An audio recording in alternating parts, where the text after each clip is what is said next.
Hello বন্ধুরা, জিও পলিটিক্সের আরো একটি বিষয় নিয়ে চলে এসেছি আপনাদের সামনে। আমি সানারুল, সরাসরি দেখতে পাচ্ছেন আপনাদের সামনে জিও পলিটিক্সের আজকে যে বিষয়টি নিয়ে আপনাদের সামনে চলে এসেছি। আমেরিকার ডোনাল্ড ট্রাম্পের পরাজয়ে কেন ভয়ে বুক বুক কাঁপে ভারতীয় প্রধানমন্ত্রী নরেন্দ্র মোদীর। হ্যাঁ বন্ধুরা, আজকে এই টপিকস নিয়ে আলোচনা করতে এসেছি। সবাই বলে যে নাকি বর্তমানে আমেরিকার প্রেসিডেন্টের সঙ্গে বর্তমান ভারতের প্রধানমন্ত্রীর সম্পর্কটা একদম তলানিতে এসে ঠেকেছে। কিন্তু জিও পলিটিক্সের রিসার্চ বলছে, আমরা বিভিন্ন আহ, জায়গায় থেকে খবর সংগ্রহ করে বিভিন্ন বিষয় নিয়ে যেভাবে আলোচনা রেখেছি বা বিভিন্ন আলোচনা থেকে যতটুকু বুঝতে পেরেছি, তাতে ডোনাল্ড ট্রাম্পের সঙ্গে পলিটিক্যালি সম্পর্ক কতটা খারাপ বা ভালো সে প্রসঙ্গ চাইতে বন্ধুত্বের সম্পর্কটা তার সঙ্গে যে এখনো সেই আগের মতো জায়গাতেই আছে। চায়নার সঙ্গে সম্পর্ক রেখেছে এটা ঠিক, কিন্তু তলায় তলায় বন্ধু ট্রাম্পের প্রেমে হাবুডুবু খাচ্ছে ভারতীয় প্রধানমন্ত্রী নরেন্দ্র মোদী।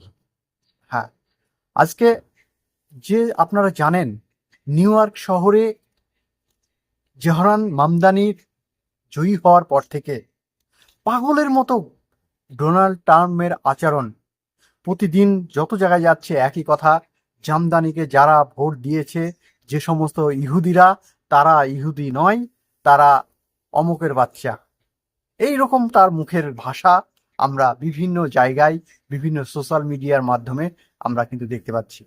এবং সামান্য একটা পৌরসভার নির্বাচনে একজন জিতেছে, সেখানে হেরেছে ডোনাল্ড ট্রাম্পের প্রার্থী। এটা রাজনৈতিক দিক থেকে ট্রাম্প কিন্তু খুব ভালোভাবে বুঝতে পারছে, কেননা ধর্মীয় যুযুধান আর খাচ্ছে না।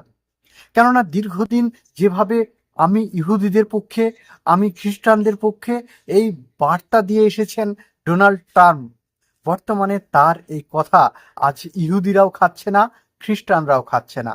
যদি খেত, তাহলে সেখানে অর্থাৎ নিউ ইয়র্কে কি করে একজন মুসলিম ক্যান্ডিডেট জহরান মামদানির মতো বংশভূত, যেটা ভারতীয়, তাতে আবার মুসলিম, এইরকম পরিস্থিতিতে তিনি যেতেন কি করে? হ্যাঁ বন্ধুরা, এটাই সবচাইতে ট্রাম্পের রাতের ঘুম একদম হারাম হয়ে গেছে। বর্তমানে তিনি যেখানে যাচ্ছে সেখানেই আবোল তাবোল বকছেন এবং একই ভয়ে কাঁপছেন ভারতের প্রধানমন্ত্রী নরেন্দ্র মোদী। আপনি বলবেন যে ট্রাম্প কাঁপতে পারে, কিন্তু নরেন্দ্র মোদীর সঙ্গে তো বর্তমানে ট্রাম্পের ভালো সম্পর্ক নয়, তাদের বন্ধুত্ব সম্পর্ক বর্তমানে তলানিতে। তাহলে তারা কাঁপছে কিসের জন্য? নরেন্দ্র মোদী কাঁপছে তার কারণ হচ্ছে, আপনারা জানেন, এই যে রডগুলো তৈরি হয়, 100, 200, 500, 800, 1000, মানে মিস্ত্রিরা এগুলো ভালো বলতে পারবেন, বুঝতে পারবেন। কিন্তু ইঞ্জিনিয়ার মতে যদিও ওই সুতো কথাটা না ব্যবহার করে তারা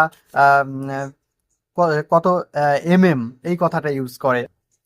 কিন্তু আমি বোঝার ক্ষেত্রে, যেহেতু আমরা সাধারণ মানুষকে নিয়েই কাজ করি, আমরা সাধারণ মানুষকে নিয়েই ভিডিও বানাই, সাধারণ সব শ্রেণীর মানুষ যাতে আমার এই ভিডিওটা দেখে বুঝতে পারে, তার জন্য বলছি যে আপনারা জানেন যে একটা 5 সুতো রড যেখান থেকে বার হবে, সেখানে যদি আপনি সেই সাঁচে যদি আপনি লোহার পরিমাণ বেশি দেন, তাহলে কি সেখান থেকে 10 সুতো রড বেরাবে না 2 সুতো রড বেরাবে? নিশ্চয়ই বার হবে না। এইখানেই হচ্ছে সবচেয়ে মজার বিষয়। ট্রাম্প যে পদ্ধতিতে রাজনীতি করে, ভারতের প্রধানমন্ত্রী নরেন্দ্র মোদী সেই একই পদ্ধতিতে রাজনীতি করে, যেখানে বারবার ধর্মীয় মেরুকরণ দেখিয়ে আমেরিকার প্রেসিডেন্ট ডোনাল্ড ট্রাম্প তিনি দেখাতে চেয়েছেন বারবার যে আমি খ্রিস্টানদের পক্ষে, আমি ইহুদিদের পক্ষে, আমি মুসলিম এই পৃথিবী থেকে নিঃশেষ করতে চাই। কিন্তু আজকে নিউ ইয়র্কের মতো শহরে, যেখানে প্রায় সবচাইতে বেশি সংখ্যক খ্রিস্টান, সেকেন্ড পজিশনে আছে ইহুদি এবং থার্ড পজিশনে আছে মুসলিম, অর্থাৎ মুসলিমদের প্রতিনিধিত্ব তিনি হয়তো করেননি, তিনি মানুষের প্রতিনিধিত্ব করতে চেয়েছেন। তিনি বিলং করছেন মুসলিম ঘরে থেকে, তিনি ভারতীয় মুসলিম ঘরের মীরা নায়ারের পুত্র, সুযোগ্য সন্তান। নিউ ইয়র্কের বর্তমানে প্রেসিডেন্ট, নিউ ইয়র্কের বর্তমানে যে mayor, head of the department new York শহরের, হতে চলেছেন, অলরেডি নির্বাচিত হয়ে গেছেন, শপথ নেবেন 1 জানুয়ারি 2026 সালে। এটাই হচ্ছে টার্মের সবচাইতে মাথা ব্যথার কারণ। পাগলের মতো বকছে, কখন কি বলছে নিজেই জানে না। আজকে আজকে 7ই নভেম্বর, তিনি অর্থাৎ গতকালকে যে 7ই নভেম্বর চলে গেছে, আজ অলরেডি 8 তারিখ পড়ে গেছে। আমি যেহেতু যে টাইমে আপনাদের সামনে ভিডিওটা নিয়ে আসছি, 7 তারিখে কমপক্ষে 10 থেকে 12 জায়গাতে ডোনাল্ড ট্রাম্প বিভিন্ন ছোটখাটো প্রোগ্রাম করেছেন এবং সেই প্রোগ্রামের প্রত্যেকটা জায়গাতে বলেছেন যে নিউ ইয়র্কের যে সমস্ত ইহুদিরা বসবাস করেন তারা অমুকের বাচ্চা, ভাবছেন? এবং সরাসরি বলেছেন স্টুপিড, ইহুদিদেরকে বলছেন স্টুপিড, যে কারণে জামদানিকে এই জোহরান মামদানিকে ভোট দিয়েছেন তারা। এই যে একটা পরিস্থিতি, এইরকম পরিস্থিতিতে আপনিও হয়তো বা হতবাক হয়ে যাবেন, আমিও হতবাক হয়ে যাই। এখন ঘটনা হচ্ছে, যে বিষয়টা আপনাদের সামনে তুলে ধরতে চাইছি, ডোনাল্ড ট্রাম্প এবং একদিকে ভারতের প্রধানমন্ত্রী নরেন্দ্র মোদী, তারা দুই বন্ধু এতদিন পর্যন্ত যেভাবে একই সুতোয় বাঁধা, দুজনের মন, দুজনের প্রাণ, দুজনের ভালোবাসার হৃদয় হঠাৎ করে চৌচির হয়ে ভেঙে গেছে তাই বলছে। কিন্তু নিউ ইয়র্কে জোহরান মামদানি যখনই জিতে গেছে, তখনই দুজনেরই মনের ভিতরে পাখিটা বেশি লাফালাফি করছে। এটাই হচ্ছে সবচাইতে বড় প্রশ্ন।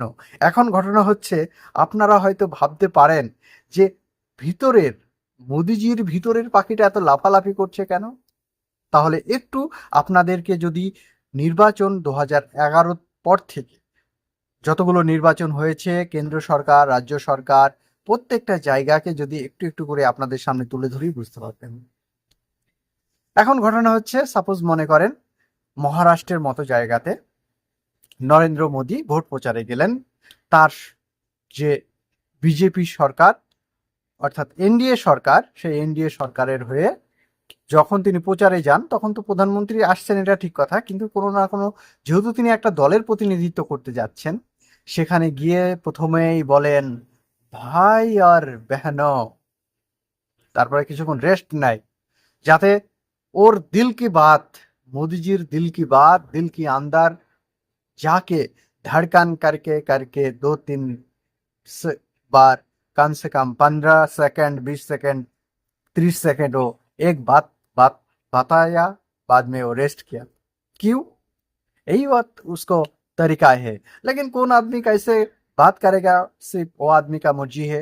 लेकिन যে কথাটাই আপনাদের সামনে বলতে চেয়েছি সেটা হচ্ছে এটাই, দুই হাত প্রসারিত করে জয় শ্রীরাম।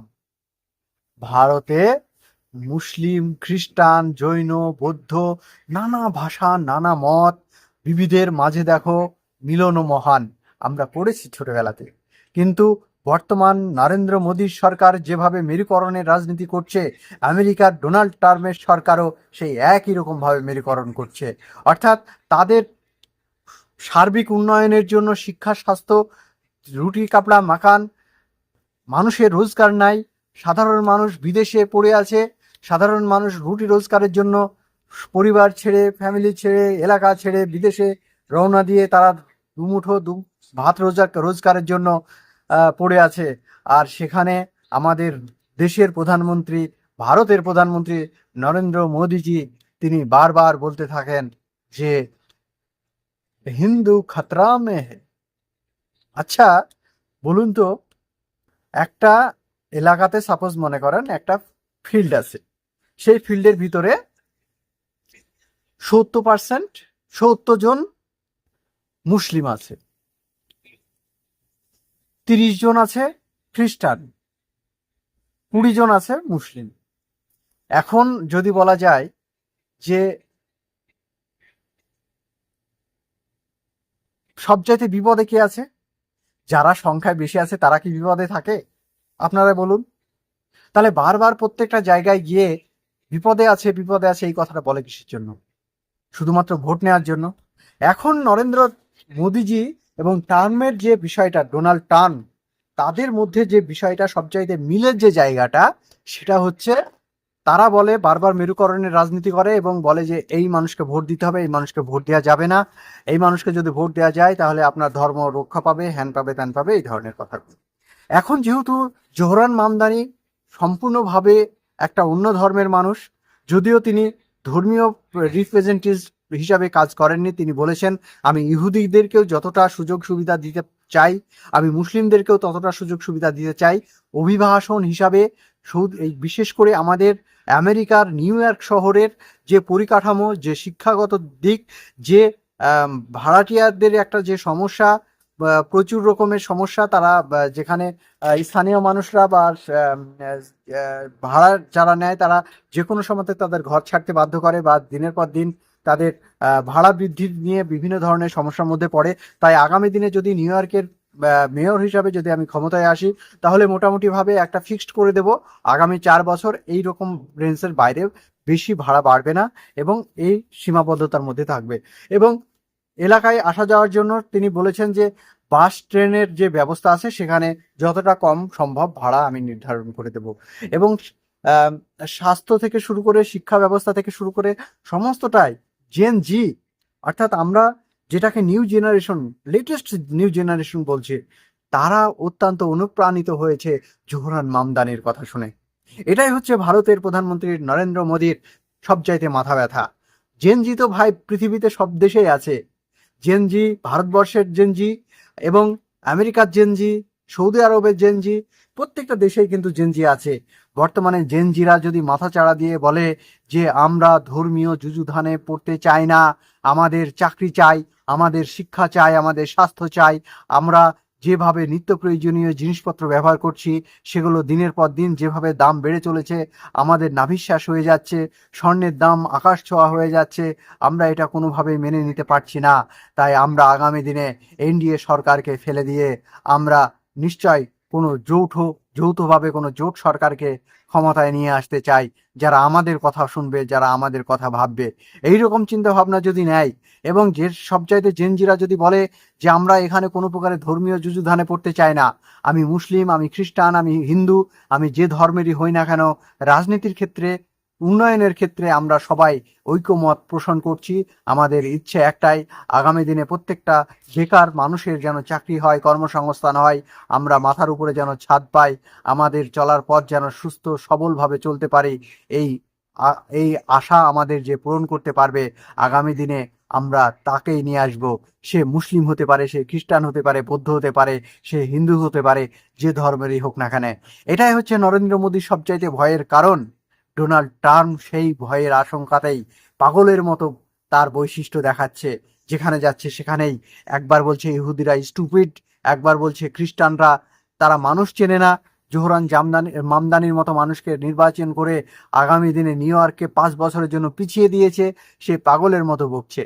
নরেন্দ্র মোদীজিও সে একই রকমভাবে বিহারের যে নির্বাচন চলছে সেখানেও সে একই রকমভাবে বলছে যে আপনারা যদি এনডিএ সরকার না নিয়ে আসেন তাহলে আপনাদের এটা হবে না, সেটা হবে না। আরে ভাই, এনডিএ সরকার তো আমরা দেখলাম 10 বছর 15 বছর টার্ম শুরু হয়ে গেছে, তাহলে আমরা কেন নতুন করে কোনো সরকারকে নিয়ে আসতে চাইবো না?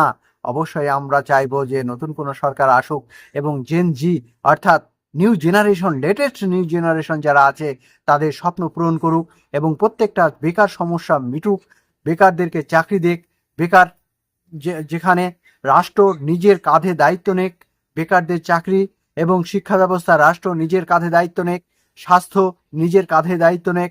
অর্থাৎ সূর্য এবং চন্দ্র যেরকমভাবে প্রতিটা মানুষকে আলো দেয় এবং তাপ দেয়, সেই রকমভাবে প্রত্যেকটা দেশের সরকার, বিশেষ করে আমি ভারতীয় হিসাবে বলবো, আমি ভারতবর্ষের প্রত্যেকটা রাজ্য সরকার এবং মেন যে কেন্দ্র সরকার তার কাছেও আমি রিকোয়েস্ট করব যেন চন্দ্র এবং সূর্যের মতো আলো এবং উত্তাপ প্রত্যেকটা মানুষ সমানভাবে পায়। এটাই কামনা করব প্রত্যেকটা দলের কাছ থেকে। আগামী দিনে বিহারে যে নির্বাচন হতে চলেছে সেই নির্বাচনে যেমন প্রকাশ করেছেন ইন্ডিয়া জোট, যে প্রত্যেকটা ফ্যামিলিতে একটি করে চাকরি দেওয়া হবে, অবশ্যই এটা যেন পূর্ণ হয় আমরা একবার দেখতে চাই। এটাই হোক আমাদের প্রচার এবং এটাই হোক প্রচারের মাধ্যম। এই বলে সকলকে ধন্যবাদ জানিয়ে এইখানেই শেষ করছি এবং ভালো থাকবেন, সুস্থ থাকবেন, অযথা ধর্মীয় যুদ্ধতে পড়বেন না, ধর্মীয় খাবার খাবেন না। আপনারা লেটেস্ট আধুনিক যুগে আধুনিকতার ছোঁয়ায় বড় হন। ভালো থাকবেন, টাটা।